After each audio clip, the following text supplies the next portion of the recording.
Good morning, good afternoon, or good evening. Welcome, everyone, to Web3 Warriors, episode 63, featuring Julien Genestoux.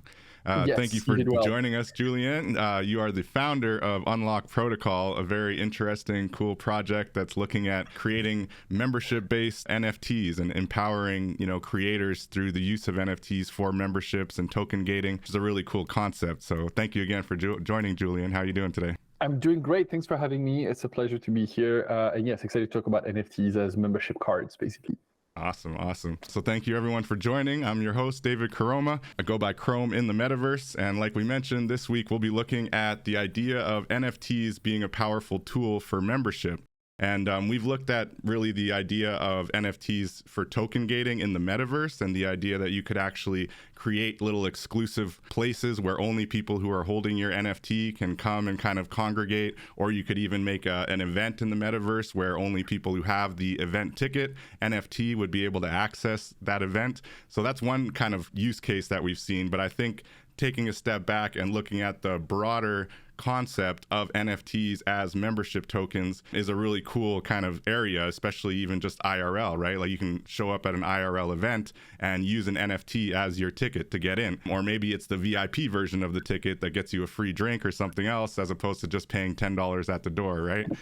So that's kind of some of the cool use cases we've looked at. So I'm really interested in Unlock Protocol as a concept and the idea of basically making that easier for creators and really maybe empowering creators through the use of these NFTs for membership specifically. So without any further ado, maybe we'll jump over to Julien before we really dive into Unlock Protocol. I'd love to just hear a little bit about your background and what brought you to Web3, and then we'll jump into your project. But yeah, what brings you to Web3, Julien? It's a good question. It's a long journey. I'm a big open web fan. My background is really I'm an engineer, but really been in the web space for 20 years at this point. Really passionate about the idea that this is our collective brain. This is how we collaborate as human beings on this earth. And I'd say before Web3, I realized slowly that the web was getting more and more sick, more and more malfunctioning in some way because of multiple things. But one of these things is because it was actually more and more centralized, because fewer and fewer actors had more and more control over everything we do online. And these are the big tech companies, right? You probably know of big tech: Google, Facebook, Amazon, Apple, the FANG, as they're sometimes being called. And really kind of my previous company was doing RSS feed APIs. I don't know if your listeners know of RSS, but RSS, really simple syndication. That's a core open web protocol that's been around for 20 years as well. And I sold that company to Medium, the publishing platform, and I worked for Medium for a couple of years. And I was there when Medium tried to monetize. And really my first journey into Web3 happened at Medium, when Medium started to say, okay, we're going to not be able to do ads for multiple reasons, and because probably the CPMs were getting too low or the experience would be completely degraded, but to do a membership model. And I realized, well, if Medium does a membership, maybe that's something that can actually happen across the web. Every website could have its own membership thing. And maybe it's, sometimes it's paid, sometimes it's earned, but really being able to kind of do that club model, if you want, for big passionate communities online. And so that's how I explored NFTs in 2019, so very the beginning of 2018, actually, very beginning of the NFT space. CryptoKitties was barely starting to happen at the time. I don't know if people know of CryptoKitties. That's one of the OG NFT projects / games, and that's how I ended up in Web3. Oh, nice. Very cool. So Medium, that's a really great kind of platform for creators and writers specifically, right? And so looking at the membership model, how did that inspire kind of Unlock Protocol, I guess, and the idea that NFTs could be that form of membership? Yeah, so Medium did this membership, and basically, long story short, people can pay $5 a month to get access to some stories that are behind the paywall, but also some extra features. And one of the features that people ask a lot about is the green halo around your avatar. If you're a Medium paying members, you're kind of going to have a green halo around your avatar.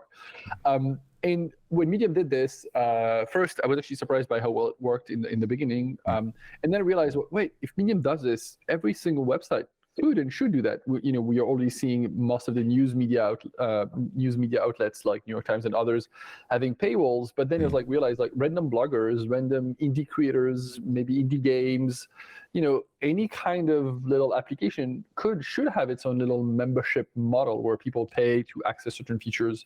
It doesn't have to be crazy expensive. It doesn't have to be even $10. It could be $1 or $2 a month, because that's really what we call it the ARPU, the average revenue per user.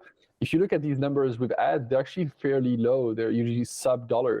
And so having a website that says, I'm going to charge you $1 a month, it's definitely not a lot of money in most places. I should acknowledge this, that in some places in the world it is a lot of money, but in most places it's not that much.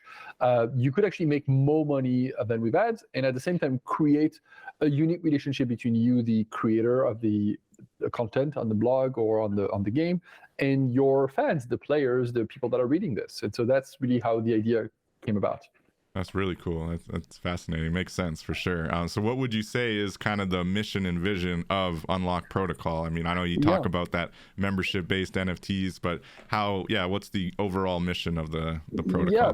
It's a very good question. The overall mission is to actually get to a point where the web becomes healthier, where it's not so much about attention grabbing schemes, because a lot of the web is this. Like, I don't use YouTube or Facebook that much, but like whenever I go there, it's just a constant stream of attention grabbing things that are actually not that interesting, not that useful, not making me smarter in any way. And what frustrates me, outside of the fact that it's crap, let's say this, is that there's actually really awesome content, but this awesome content doesn't get the visibility it needs because it is not attention grabbing.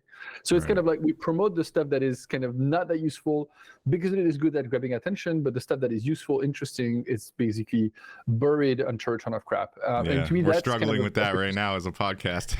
Unless you pay them a bunch of money, your metrics aren't as they don't look as great, and you got to have those real eye-catching thumbnails, and like you say, it comes down to like you almost feel like you're trying to manipulate someone. It's like try to manipulate people as much as you can. It's like I'd rather not.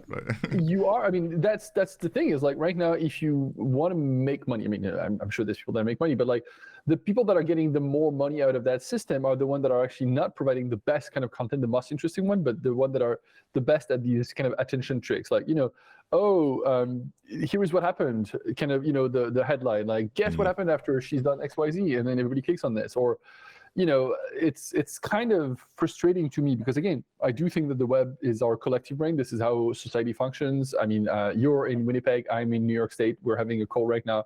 If it wasn't for the internet, it would be impossible. There's no way we could have interacted at that point. And so imagining a world in which that internet is more healthy, more sustainable, I think is a good one. And so that's really kind of the vision that we have, is like moving away from the attention economy to what we call the membership economy, where people pay to be part of organization and systems that they're interested in.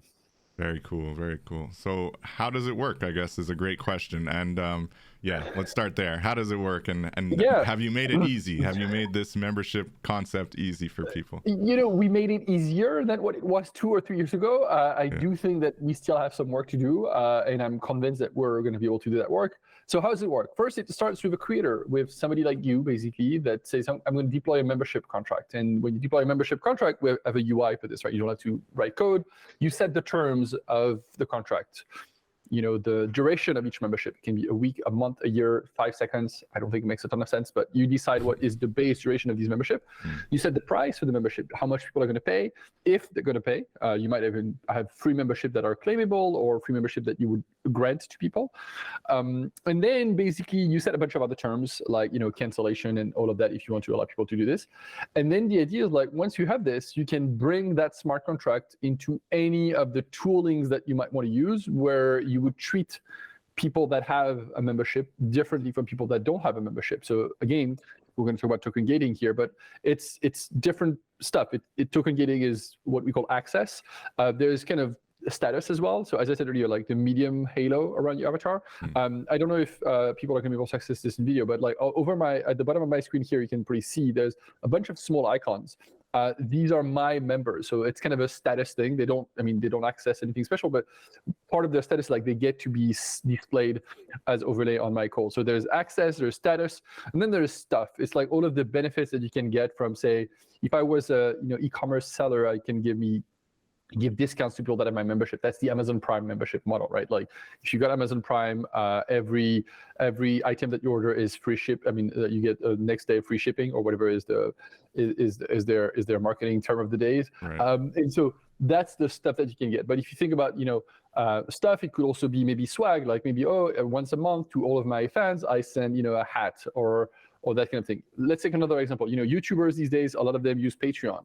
Well, content, unfortunately on YouTube, there's no way to actually token gate or say only people are going to be doing this, but you get status. At the end of the YouTube video, you'll see all of these kind of, names of the supporters. That is status, like, people are recognized this way. For sure, yeah. And they can get t-shirts. A lot of people, when you have a Patreon campaign, they do send t-shirts to their fans. What we were trying to do is say this membership shouldn't be tied to a specific platform. So it shouldn't be tied to Patreon or YouTube or Medium or Substack. It should be something that exists independently on all of these things, not in a database, that you're in full control of, you as a creator. So it's your contract. We have zero control over that contract, obviously.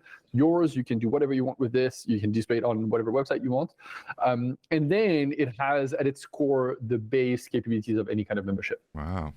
I'm trying to wrap my head around how it works in functionality, but I definitely see the concept. Yeah. So how do you connect it to, let's say, for example, I was poking around a little bit and I noticed like I could connect my Web3 Warriors podcast channel, right?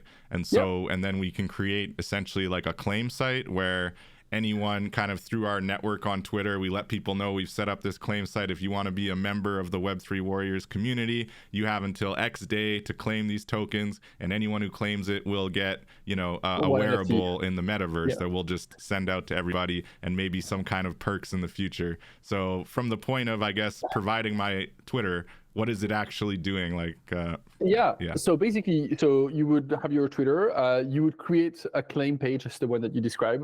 If it's a claim, if it's a free one, or we call that a checkout page. And we have a UI to do this, where people are able to connect their wallet or pay with card to purchase one of these NFTs. And then they have the NFT in their wallet. And then what you can do next is really up to you. Let's say you're using WordPress. I actually don't know if you use WordPress, but let's say you're using WordPress as a CMS. Well, you can use a WordPress plugin to say only the people that have the NFT can access the content. There's similar plugins for, a ton of other integration. We have one in progress for Ghost, for Webflow, for Squarespace, all of these kind of things. Do you think it'll work on Wix? What about Wix? I think there is an integration in Wix. I haven't played with this, but yes. These CMSs have integrated Web3 widgets already? It's either them, or most of the time it's like people in their community that have created plugins specifically. So either way, but even like podcasts, like my hope is that, and we actually spoke with them, at some point Spotify will have the ability to say only the people that have a specific NFT can listen or subscribe to a special feed. So you could have like a free feed and then a paid feed. And I know a bunch of your fellow podcasters are doing this. There's the shared open for everyone, and then the premium one that is closed to people. And what's interesting, you might say, what's in it for the platform? Why would the platform token gate there? Well, because I do think that the platform can then even prompt people to purchase the NFT. So imagine a scenario where you publish to Spotify and you have two feeds, the free open to everyone and then the premium one. And you tell Spotify, hey, the premium one, it's only for the people that have this specific NFT. Well, you can even tell Spotify, if you want to sell my memberships, go ahead. I'll get paid, but you give them a cut. You can actually construct or program the smart contract. We have a UI for this again to make it so that there's a cut, a referral cut, as we call this, that goes to Spotify in that example. So Spotify say, hey, sure, we'll promote your paid channel, but only if you give us 20% of any sale that you make. And you then, a creator, can decide like, yes, okay, this is a fair deal, or no, I don't want this, and I'm going to keep posting only the free content on Spotify and the paid one on some other platform. Wow. And in that scenario, Spotify would require essentially a decentralized wallet, right? Like it'd be a USDC wallet or something. Probably would require people to connect the wallet, yes. Yeah. But it doesn't even have to, because you have to think like, most people, I don't think, my vision of Web3 in the future is like most people will have multiple Web3 wallets without actually knowing this. Because, you can use a service that actually create a 0x1234 address for you without you telling about this, because you have an account, you have an email password with them, and they can identify that you are this address, and then they know that you have the NFT. Cool, you can read the content, you can access the content or not. That's kind of like what Starbucks is doing, right? That's exactly what Starbucks is doing, for example. Yes, but not just them. You can think there's actually a Reddit. You probably know of this, but Reddit minted a ton of NFTs. They didn't call them NFTs; they called them digital avatars, Right. Because they were worried that they're going to get some backlash. And a lot of users don't even know that they're NFTs and there's a wallet behind it. It's just like abstracted away. The whole concept of account abstraction, which is kind of a term in the EVM Ethereum community, is I think around that idea that the account doesn't have to be just a private key that the user controls. It could be any kind of object, including stuff that companies are providing to users without users necessarily knowing about. Wow. Makes sense? Yeah, that makes sense. Yeah. And with that, I guess what makes that easier is that it is on a layer 2, right? And I see that you have gone with Polygon, as did both, I think, Reddit and Starbucks. So what is the power of Polygon that makes this the most kind of so as a matter of fact, Unlock is not deployed just on Polygon. It is deployed on Polygon, but we're right now on 9 different networks. Oh, wow. Okay. All of the EVM compatible network. EVM is the Ethereum virtual machine that is coming from the Ethereum world, and Polygon is definitely the most popular chain for us these days. But we're also on the Gnosis chain, which I personally like very much, or Optimism, Arbitrum. We'll be on Base, the Coinbase L2 whenever it launches. Our point here is like, it's not our choice. It's you, the creator, who should decide where you want to deploy your membership. In the same way that you, as a creator, when you want to host your website, you get to choose whether you want to do it on some hosting provider or some other hosting provider. It's not my choice to tell you where you should go. But we should make our stuff available everywhere. And so our vision is to be on every EVM network and then let you choose. Now, when you're asking about Polygon, I think it's the most popular these days because it's obviously, I think, a good mix between cheaper gas costs are a challenge on mainnet, but also fairly usable and well integrated into the ecosystem, right? Your regular wallet will work with Polygon without you having to do anything special there. Wow. So it defaults to Polygon then. I'm familiar with Arbitrum, a DAO that I work with, Dream Conduit. We are built on Arbitrum, essentially, all our membership tokens and everything, because we looked into Polygon, and there seems to just be certain elements of centralization as opposed to, the ZK rollup and kind of the more Ethereum-based, I guess, decentralized layer 2. So let's be clear, right? At this point, the only really decentralized approach is actually go on Ethereum mainnet. That's the most decentralized of all of the EVM ecosystem. Polygon does have a limited set of what they call validators. It is more centralized. Whether it is censorable, I actually don't think it is. Arbitrum, Optimism, all of these so-called rollups also have a fairly strong centralization in terms of having usually a single sequencer, and then whoever controls the sequencer kind of controls the chain. But this is all work in progress, and I don't think, my vision of all of these things is like, obviously we're all moving at the same time, and so of course now they are more centralized, but it's still better than even 3 years ago when there was no option outside of Ethereum mainnet where the gas was crazy high. And so I think we're basically all pushing the ecosystem forward. Some places are more advanced on the decentralized nature. Some others are more advanced on the usability nature of things. To me, it's just a matter of time. It's it's eventual consistency. Eventually, we'll be in a world where it's all easier to go do all of these things. Yeah, for sure. And functionality, right? Like they seem to all have their own kind of strengths when it comes to these layer 2s. So how do you feel about other blockchains then? You're pretty clearly laying on the EVM and the Ethereum ecosystem here. When you look at like a Tezos or a Solana, do you see similar capabilities to be able to make it as like easy and functional to do these kind of things? In theory, yes. That said, when we created Unlock, there was only one. There was Ethereum. Solana was not a thing, and then Tezos was still, I think, testnet. So there's no other way we could go there. Wow, I should ask, how long you been developing this now? Almost 5 years. Okay, wow, beautiful. Almost 5 That's years, amazing. So you're really ahead of the game then. Yeah, definitely, and I still think we are, which is sometimes frustrating because things is moving too slow. But so going back to the choice, honestly, I don't know enough about Solana or about Tezos. I know that we could eventually have something that looks like Unlock on all of these things, but what we optimize for is basically size of the community, not just the user base, but the developer base. Like we didn't want to rebuild everything from scratch. So one of the things that is critical to Unlock, I think, is the concept of stable coins. Most memberships are not going to be priced in ETH or volatile tokens. They might be priced in USDC, your Netflix account, or maybe Canadian dollars if you're in Canada. But your most memberships will be priced in stable coins versus based on your local currency. That's something that we need to have.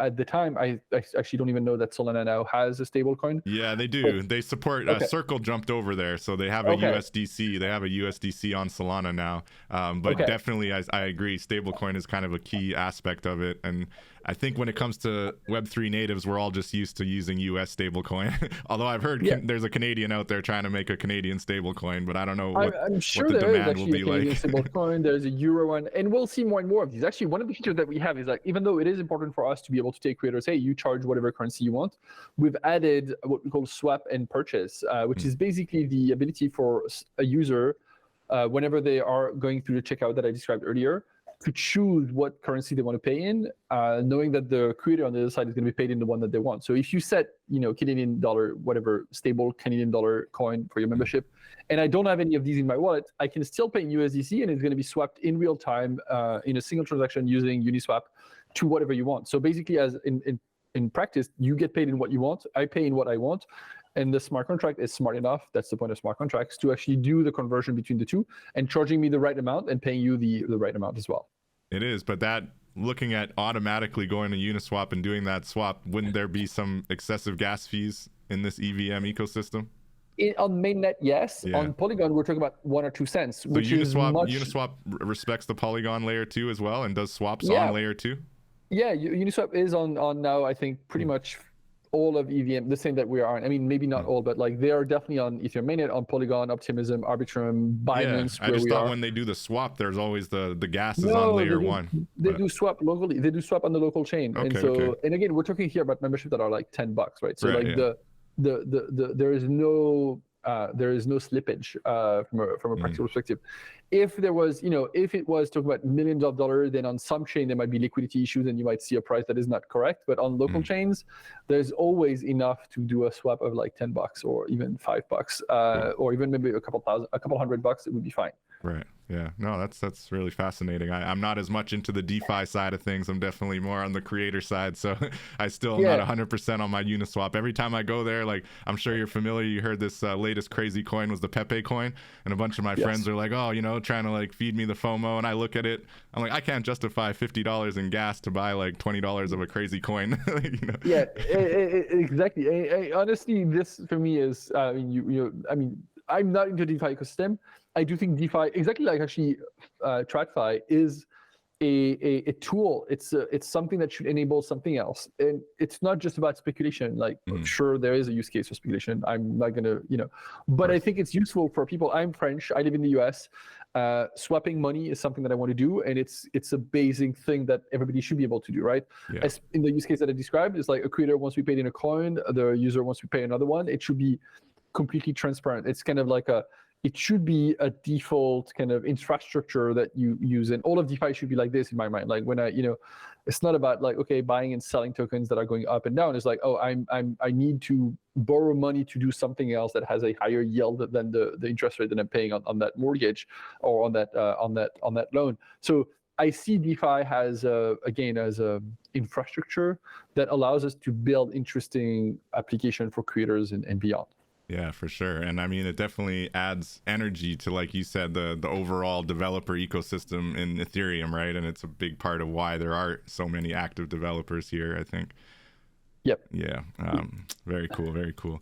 So looking at this concept of decentralized membership, who would you say are kind of your main competitors? Although I like to say in Web3 there's no more competition, it's just collaboration. But if you're looking at it, how would you say what's the most comparable kind of use cases that you're up against there? Yeah, so the biggest one is that people just deploying their own NFT contract, a random contract that they fork from OpenZeppelin and doing this. I'd say this is the biggest competition, and I should say, when you deploy through Unlock, it's still your contract, but you don't create the code for that specific contract. And the reason why, for me, it's kind of annoying is because when people do this, they're missing a ton of key features about memberships. One of the things that Unlock membership have is like NFTs with an expiration date. Your Netflix account expires every month. It gets extended every month as well because you keep paying, or your, any kind of membership that you're thinking of. Your gym membership expires every month and it is renewed because you automatically pay another month. If you took a regular NFT, used for collectible, you don't have that expiration date, which means that it's really, really hard for you as a business, as a creator, to have an ongoing revenue stream. And like you sell all your NFT once, you make all the money in 2 weeks, great. But then what you're going to do in 6 months, in a year, you're going to sell more. People that you've sold it to in the beginning might be upset about that. And so for me, that's one of the key features that's missing. But again, we have all of the cancellation, transfer, all of the metadata that might be associated with this, the ability to purchase with card. It's actually hard-coded in the smart contract itself. It's not just off-chain. These are features that I think are critical. So when it comes to competition, I think the biggest one is this. The second is people creating, an ad hoc contract and making it not compatible with other tools that might exist out there. Another competition that actually has mostly disappeared these days is the idea of these social coins. You probably know of Roll, that was very popular, and now they shut down. It was based on, instead of using NFTs, it was like ERC20, so currencies for creators. And for me, it was always kind of strange as an approach because it's like, if I'm a fan of a creator, it's not like I want to purchase their currency. I want to purchase the work they do. I want to access this. It is not about, getting, I'm sure there's the idea of getting money off of their fame eventually, but it's more like, hey, I really like what they do. I want to be able to access their concerts, maybe exclusively. Maybe I want to be recognized as an OG in their community, like, get all of the swag or something. It's not about, and I'm sure for some people it is, but like most of the fans are not just about, I'm going to make money because of that creator. Yeah, for sure. And I think that those social coins, going back to the point about speculation, right? You don't know why someone's in the community. Whereas if you're putting out this membership token and you're very clear about its utility and its purpose, then everyone who gets it is going to be getting it for that reason. It's not like some perceived expectation of increased value or anything like that, right? Exactly right. Yeah. And on that point, actually, the expiration date is critical as well because it tells you how active the member is. If I have, an NFT from, I think Nickelback is from Winnipeg, right? The group. The Nickelback, band. They're Canadian. Yeah. I don't think they're from Winnipeg. Okay. Right. Anyway, let's say I have an NFT from Nickelback from 10 years ago. It's not the same thing as if I have one from last week, right? Tells you like, okay, cool. Maybe you were a fan back then and you're not a fan anymore right now. And so the date factor for me is a critical one that's missing completely, even in Web 2. If you think about like all of your Facebook friends from high school, most of them, odds are, you haven't heard of in 20 years. And so they're not your social network anymore, even though they're treated the same as the people that you might have befriended like 2 weeks ago, which again is, I think, a missed opportunity from my perspective. Yeah, that's huge. And the expiration and having the flexibility so you can set that expiration at a month, 2 months, 3 months, whatever interval you want. Yeah, as a creator, you set the base duration of each membership. So when people pay, that extends by that duration. So if I'm a creator, I set a monthly membership. Whoop, every time people pay, it adds up 30 days. Okay. But you could also say, and actually what I do on my blog, I grant memberships for shorter duration as trial. Like, oh, you want to read that article? I'll give it for free to you for like an hour or a month or a day. And so this way you have time to read it. But it's not like if you want to read the rest next week, then you're gonna have to extend and be more active from that perspective. Oh, that's really neat. And can you tier your membership as well, or can you have like different layers of membership? What we tell people is that you should have multiple contracts. So if you need these tiers, you have a bronze, silver, gold. You have 3 different contracts that have different tiers, different prices, different duration. You might say, the bronze one is the short, cheap one is like, okay, $1 for 1 week, right? And then the silver is a more engaged thing, is like $5 for a month. So you might say, okay, it's more expensive. It's also a bigger commitment. And then the gold is like $100 for a year, right? And so now it's like, okay, whatever as a user I'm going to purchase, I'm going to get more benefits, but I'm committing more of myself if I pay $100 versus just $1 for 1 week. No doubt. And similar to ENS, they kind of have the option to pay for an X amount of months up front, or they can, decide to renew it as they expire. So we don't show it on the UI by default because we felt like it was confusing to users, but yes, you can already kind of buy ahead of time, like 10 years worth of memberships. Like, okay, I'm going to buy, if the base membership is 1 month, I'm going to pay 10 times 12, 120 times the monthly thing to get a full 10-year NFT in my wallet. Very cool. So I want to highlight some key messaging you have here on your website that I've got up, saying your members aren't a commodity, and to stop allowing platforms to treat them like one, right? And restore your power as a creator, create new revenue streams with NFTs, and have direct relationships with your members. So on that point about your members are not a commodity, you know, I think that in the NFT space, especially when you're looking at some of these bigger PFP, you know, 5,000, 10,000 collections, ultimately there is a sense of feeling like you are a commodity. And frankly, even the artists are kind of like always seem to be balancing this, like, am I a commodity or am I a creator, you know?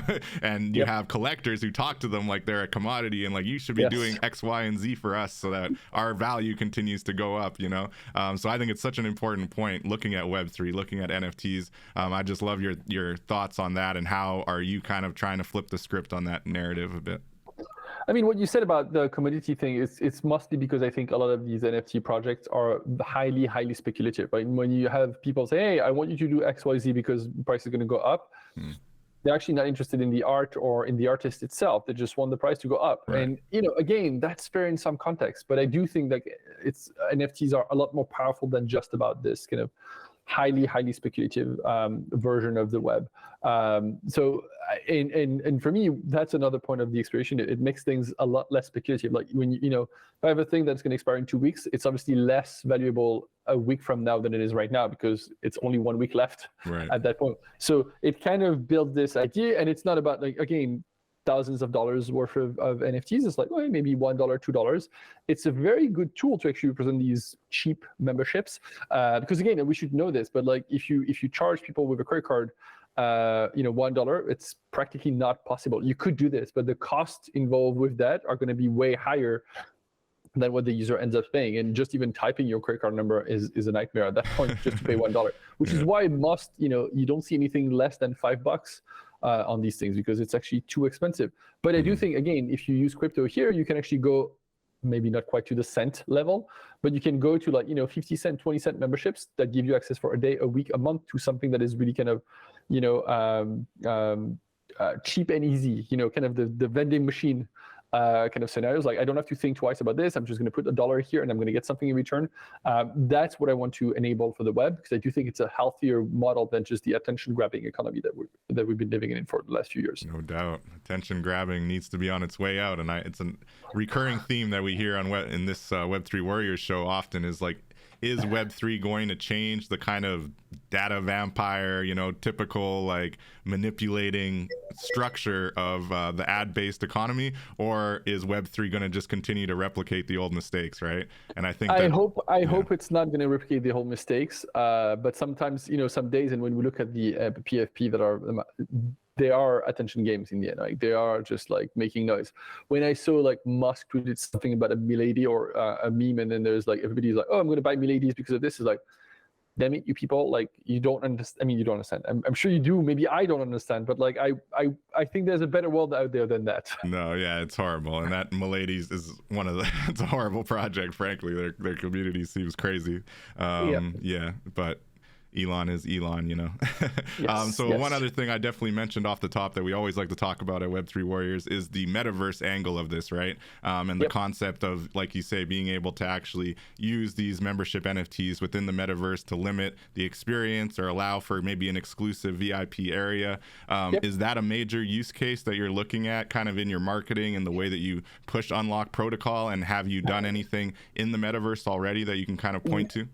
Yeah, so somebody in our community posted a very good integration into Decentraland, which is one of these metaverses, I guess. And it was exactly what you described. It is. I actually haven't been there in a long time myself, but it is a saloon in which you can only enter if you have one of the specific NFT memberships in your wallet. And for me, that's, you know, one of these examples. What I like about NFTs, and I tried to allude to that a couple minutes earlier, but it's really that they're not coupled to a specific website. Right now, your let's take another one, Netflix, but like your New York Times membership or your Patreon membership is stuck in the Patreon database, which means that if you even in the physical world, you can't actually prove to anyone that you're a Patreon supporter. Like, how can I prove to you that I'm a supporter on Patreon? I can't, right? Like, the only people that can prove this is Patreon, basically, or if you're on the Patreon website. But if you move that away to kind of being an NFT, now you can go into places and show that NFT to someone. You can sign a message, technically speaking, that would prove that you own the NFT to the person on the other side, anywhere you are. And so you can be in the physical world, but it can also be in metaverses. And you can even, for me, what's interesting is like the same NFT can have different representation in different metaverse because it exists everywhere at the same time, not just in a single database where it's kind of stuck until the database is accessible on that metaverse. Right. So each metaverse can acknowledge the NFT and assign a specific utility within that metaverse to the NFT. Exactly. Right? And that's a huge advantage of the decentralized membership that you're offering.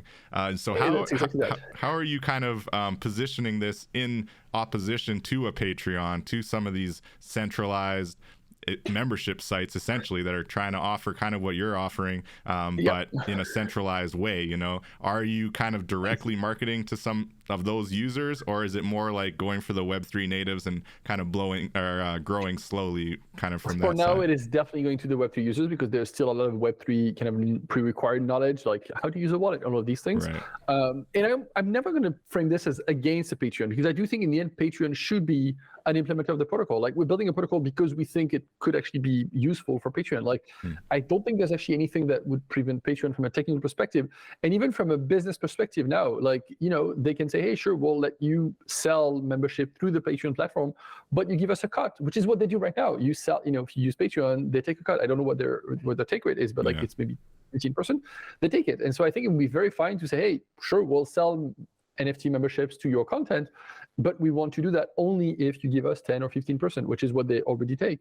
So for me, it's really about, let's actually build a world in which these memberships exist in many places, and then these places can compete on which one is the best to offer services to the creators rather than create lock-in. And now Patreon can say, here, we'll provide the best token gating, you know, the best premium videos, video platform to your fans, and now they can compete with Spotify. And what's interesting is, like, now I can go to Spotify for my music and then go to Patreon for music videos, or for my jam session I go on, you know, YouTube Live or on Twitch, but it's the same membership that exists across the board. And now each of these platforms can sell memberships to my content and take their cut.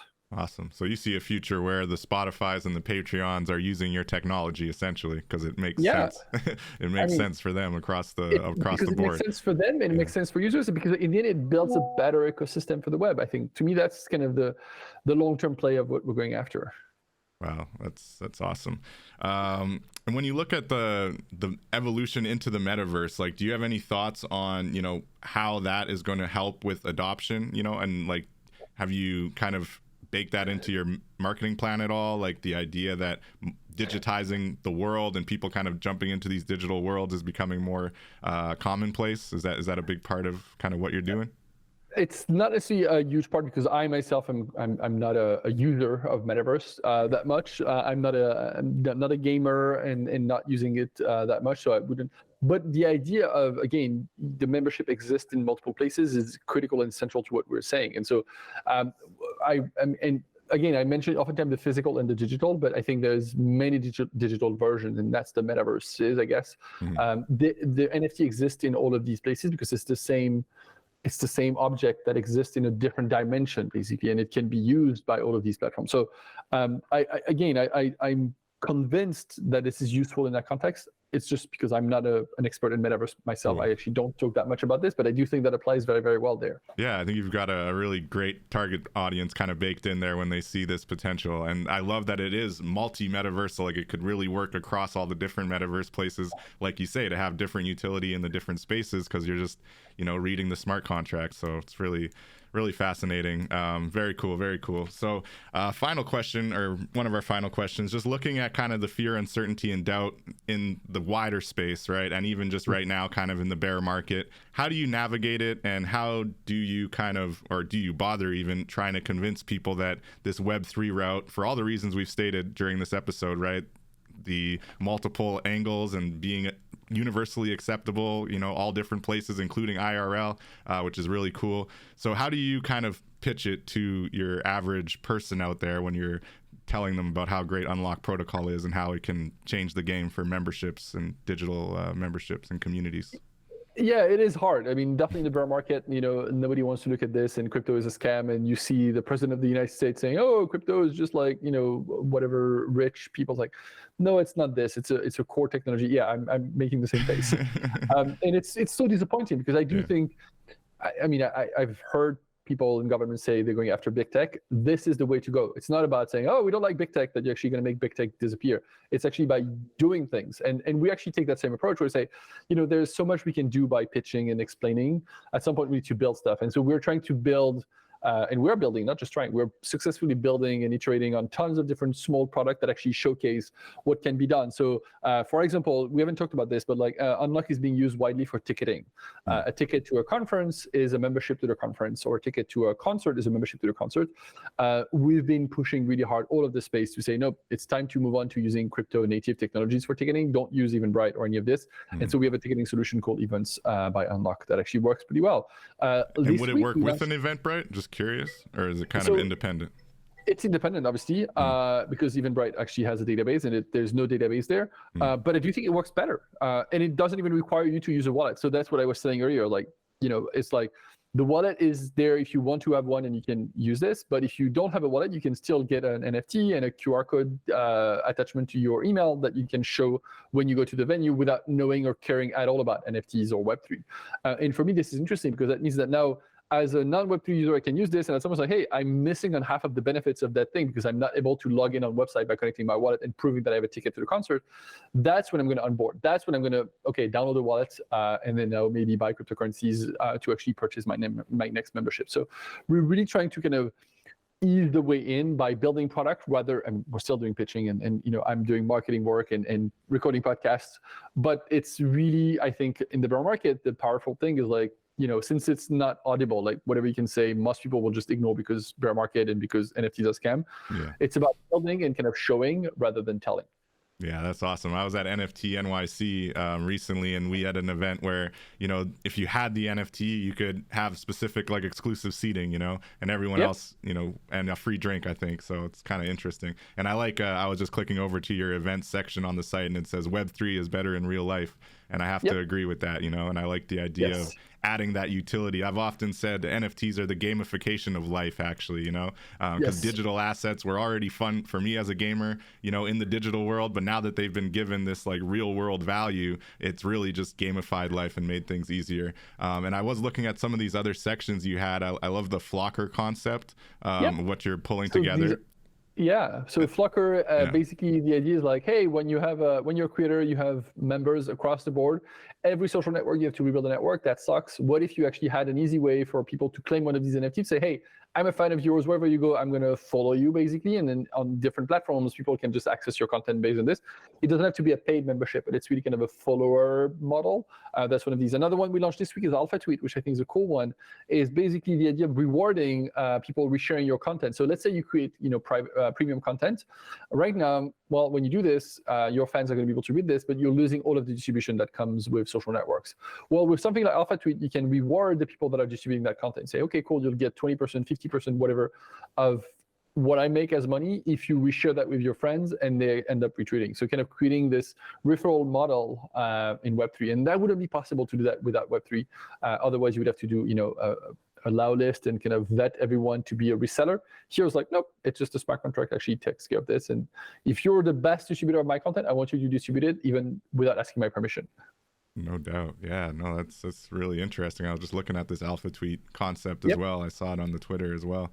And how do you feel about the way Twitter is kind of handling verification, as far as like you got their blue checks, but then also they're talking about adding, monetization. And I know Jack was a big fan of crypto and Bitcoin and was kind of slowly integrating Bitcoin payments on the platform. Do you think there's a place for centralized entities like a Twitter to kind of push Web3 forward? Or I mean, I hope they do, and I think they will. So what you said about Twitter, so a couple things. First, they did a bunch of Web3 stuff, like the NFT avatar, again NFTs avatar, but still a step in the right direction. You can connect your wallet to Twitter and actually start doing things.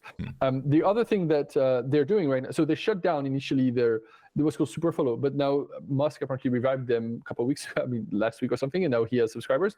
I do think that's great, but if I'm a subscriber to Musk on Twitter, it's limited to Twitter. If Musk starts to post, I'm not sure he's going to post on Blue Sky, but if he starts to post somewhere else, I'm not going to be able to access his premium content, which sucks because I would much rather be able to subscribe to him through Twitter, give Twitter 20%, whatever is the take rate that they have, but then be able to access his premium content anywhere on the web. And again, now it means that Twitter can compete with all of these platforms on the best features rather than just on the lock-in that they are able to create there. So eventually, I hope Alpha Tweet is part of Twitter. The protocol would be open and is open and decentralized, so they can use it today. But I hope they build this similar mechanism to Alpha Tweet inside of Twitter.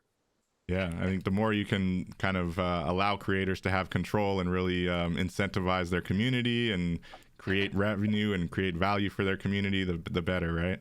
Wow, this has really been eye-opening, and I'm very interested in Unlock Protocol, and I look forward to seeing how it continues to evolve and expand into the future. Do you have any final points or thoughts you want to bring up here, or any other parts of your products that you want to highlight before we wrap up here? No, I think I've preached about Unlock a bunch, and I hope people will check it out and then start using it for different things. Maybe one thing that I want to tell, dog fooding is a concept that is critical to our success in the Web3 ecosystem. Is like whenever we can, let's use Web3-based solution. I know it's not the easiest. I know sometimes it's going to feel unnatural or it's going to feel a bit awkward to go connect your wallet in things. But if we want this ecosystem to succeed, we in the ecosystem need to be using it more, because that loop of I use it, the person on the other side who's made it learns from my usage, understands the friction, improves it, means that it's going to be easier and easier to actually get normies, and I don't like that term, but non-crypto, non-Web3 people to actually eventually onboard and use that. It's a good gamer term. Normies or newbies. Yes.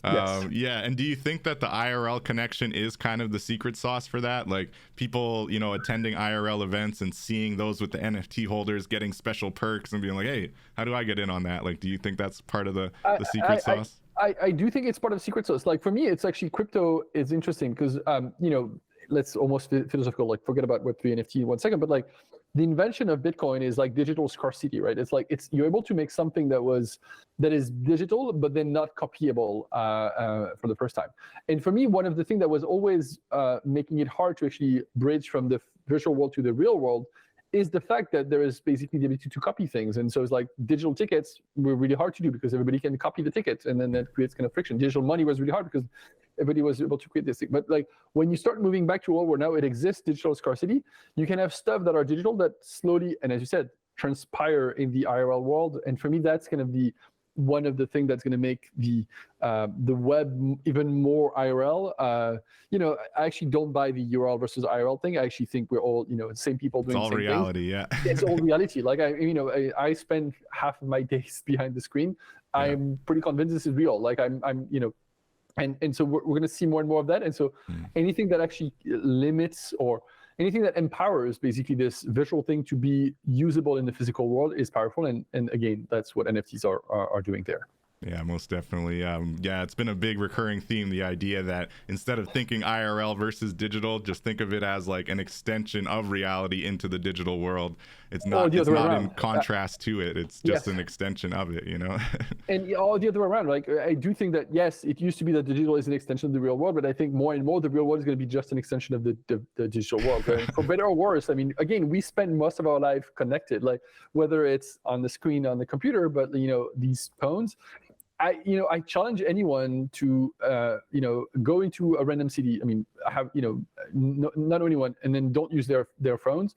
I give them half hour before they start pulling their hair. And it's fuck, where am I? What am I going to do? How do people exist before phones? Exactly. And so, and that phone is only useful because it is connected to the internet. It's not just, if I give you a dial phone in the middle of nowhere, you're like, why can I do this? But if you have internet now, all of a sudden you can learn where you are, kind of get help, pay for stuff, and reorganize. So I do think more and more that the physical world, and again, putting a lot of air quotes here, is becoming, and I think that's good, an extension of the digital world more than the other way around. I like it. I like it. I can vibe with that for sure. I'm sure there are others out there who might disagree, but you won't hear any arguments from me. that definitely seems to be the case. It is going to be like that, right? Whether we want it or not, it's going to be relevant. This is the direction. It's pretty obvious that it's more and more important. Like, shut down the internet for a week. I mean, there's a reason why, in Turkey and Russia and a bunch of places, they shut down the internet, right? Yep. It's because that makes people unable to organize themselves. And I have to say, I won't say it's my biggest fear because I'm not wishing that, but I do think the only thing that can really mess up the evolution of Web3 and the metaverse is geopolitical nonsense. It is definitely one of the things that can create harm, and in some weird way at the same time make it obvious that this is what we need. Like, I was looking at a chart this morning that was kind of doing circles on Twitter, but like, it's a penetration of crypto wallets in the world, and it's mind-blowing to see how none of the Western worlds or none of the Western countries are on there. So basically the list is like Turkey, Argentina, Brazil, like Nigeria. places where, well, you don't have the same kind of infrastructure that we have in the West. And it's pretty obvious that the digital version of that infrastructure is better than the physical version. It reminds me of another thing. Like when I graduated, a bunch of school friends joined, the big telco in French, the big telecom operator, and they started installing, 5G in some African countries and poor countries in the world generally. And one of the things they were telling all the time is like, these countries will never go through DSL. Basically, they're leaping ahead because there is no point in having that infrastructure. And I think we're kind of the same here, where a bunch of countries are like, wait, we could use digital coins. It would be so much better than actually use the local currency, which is completely broken, and trying to fix it doesn't make sense. We should move already to the next generation of what these currencies and what these economies are, which are visual economies. Yeah, and these kind of antiquated traditional banking industry. Systems, we had a few episodes back a speaker, Emmanuel Daniel, who comes from kind of the banking industry, and he had this concept that like 70-80% of what banks do are going the way of an ice machine. They're just completely unnecessary anymore. Exactly. Yeah. I mean, I'd say 90%, but yes, maybe 90. and it's frustrating because there's a cost to that that we all bear for very little benefits outside of maintaining the status quo, which sometimes you want to say maybe we shouldn't have to maintain the status quo for the sake of maintaining the status quo. Yeah, they'll have some utility, but to your point, and the developing countries see it the best because their systems are broken. Sometimes they can't even go to a bank and get cash out. Meanwhile, they can receive crypto in 10 seconds from someone buying their art on the blockchain, or even work for a US company without having to think twice about this. And this is good. Like, this is what we want to be able to enable. It's like, where you are born shouldn't be a limitation to what you can do. There's no reason why me being born in France in a fairly, in the grand scheme of things, go to the world, wealthy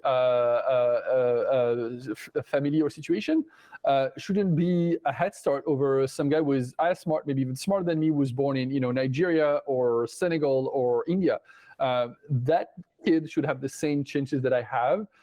And it's not just about, it's more fair. It's for the best. Like, I think right now, if you think about, half of the smart brains in the world are wasted because they are starving, and it's kind of lame. Tragic, yeah. And it's tragic. It's a miss for everyone. But like, I want all of the smart people to be able to build better things because they have the infrastructure to do so and not be stuck, again, starving is maybe a big word, but like having to worry about things that I don't have to worry because I'm in a wealthy, affluent society. Yeah, and that's why the adoption isn't quite as fast here, to your point, right? Because we're all just enjoying our privileges and our banking systems are fairly reliable, although still, antiquated for sure.